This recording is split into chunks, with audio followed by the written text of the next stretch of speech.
Good morning all of you. मैं अब फिर से अपना एक नया वीडियो लेके आया हूँ। पृथक्करण का नियम कल पढ़ाया था, प्रभावता का नियम। तो सबसे पहले मैं बोलना चाहूँगा बच्चों, रामेद Verma 93 my channel names and subscribe, like और कमेंट। तो मैं बताना चाहूँगा कि पृथक्करण का नियम क्या होता है। कल आप लोगों ने पढ़ा था प्रभावता का नियम। तो मेंडल ने शुद्ध लंबे पौधे कैपिटल टी स्मॉल टी शुद्ध बौना पौधा की बीच क्रॉस कराया था। तो क्रॉस कराया जब, तो प्रथम पीढ़ी में कौन से पौधे मिले? शंकर पौधे मिले। ठीक है, यहाँ पे कैपिटल टी स्मॉल टी और कैपिटल टी स्मॉल टी। अगर इन जो ये शंकर पौधे आपको मिले हैं, जो ये शंकर पौधे मिले हैं, शंकर पौधे, तो जो शंकर पौधे हैं इनके बीच क्या कराना है? स्वपरागण कराना है। तो यहाँ पे जो शंकर पौधे हैं, ये आपका यहाँ पे ये हो जाएगा जनक। ठीक है, जनक हो जाएगा। और ये आपके जो small capital T small T फिर कैपिटल टी स्मॉल टी, इससे बनेंगे आपके युग्मक।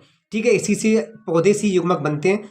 तो इन युग्मकों को हम क्या करेंगे, एक चार्ट में दिखाएंगे। तो यहाँ पे एक आसान तरीका रहता है आपको समझने का और दूसरे को समझाने का। तो यहाँ पे एक चार्ट बनाया है और यह पहला युग्मक का जोड़ा है कैपिटल टी स्मॉल टी, यहाँ पे लिखा कैपिटल टी स्मॉल टी, एक जोड़ा यहाँ पे लिखा ऊपर कैपिटल टी स्मॉल टी। अब दोनों का हम करेंगे मल्टीप्लाई। तो पहले वाला कैपिटल टी का इसमें मल्टीप्लाई, तो क्या आएगा? कैपिटल टी और फिर कैपिटल टी का मल्टीप्लाई स्मॉल टी में, कैपिटल टी स्मॉल टी, और फिर इसके बाद स्मॉल टी का कैपिटल टी स्मॉल टी। ठीक है, इसके बाद फिर स्मॉल टी का इसमें करेंगे तो स्मॉल टी आएगा। तो इसका मतलब है एक आपको दूसरी पीढ़ी में, ये आपकी है बेटा दूसरी पीढ़ी, एक पौधा शुद्ध लंबा मिला है और एक शुद्ध बौना मिला है। ठीक है, दो पौधे संकर मिले। तो ये आपकी कौन सी पीढ़ी होगी? F2, मतलब द्वितीय पीढ़ी। ठीक है, और दूसरी पीढ़ी में आपको कैसे पौधे मिले हैं?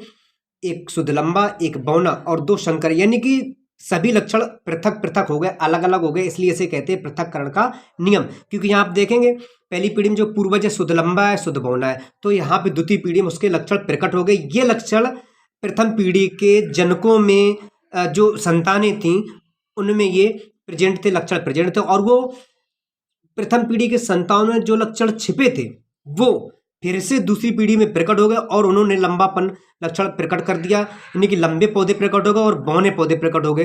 ठीक है, इस तरह से सभी लक्षण अलग अलग हो जाते हैं, इसलिए इसको कहते हैं पृथक्करण का नियम। तो आप देखेंगे यहाँ पे इस पीढ़ी में, द्वितीय पीढ़ी में आपको प्राप्त होंगे दो प्रकार के नियम। एक लक्षण प्ररूप नियम होता है, लक्षण प्ररूप यानी कि जो बाहर से देखते हैं वो रेशियो आपको प्राप्त होगा कितना? 3:1, 3:1, यानी कि 3 पौधे तो आपके लंबे होंगे। ठीक है, मान लीजिए 2 शंकर पौधे हैं ये और एक लंबा पौधा है, तो बाहर से 3 लंबे पौधे दिखाई देंगे बेटा। तो आपका लक्षण प्ररूप अनुपात होगा, फिनोटाइप इसको कहेंगे। कभी पूछा जाता है एग्जाम में फिनोटाइप क्या है, फिनोटाइप रेशियो क्या होता है, फिनोटाइप अनुपात क्या होता है, तो आप बताएंगे 3:1। और इसके बाद जीनोटाइप अनुपात क्या होगा? जीन रूप अनुपात, जीन प्ररूप अनुपात। जीन प्ररूप अनुपात आपका जीनोटाइप कहलाता है। ये कितना हो जाएगा बेटा? यहाँ पे 1:2:1, क्योंकि यहाँ पे एक शुद्ध लंबा पौधा है, 2 शंकर और एक शुद्ध बौना पौधा है। तो देखो यहाँ पे एक शुद्ध लंबा पौधा, एक बौना पौधा, 2 शंकर पौधे। तो इस तरह से इनमें ये अनुपात हो जाएगा। अब नेक्स्ट वीडियो अगला।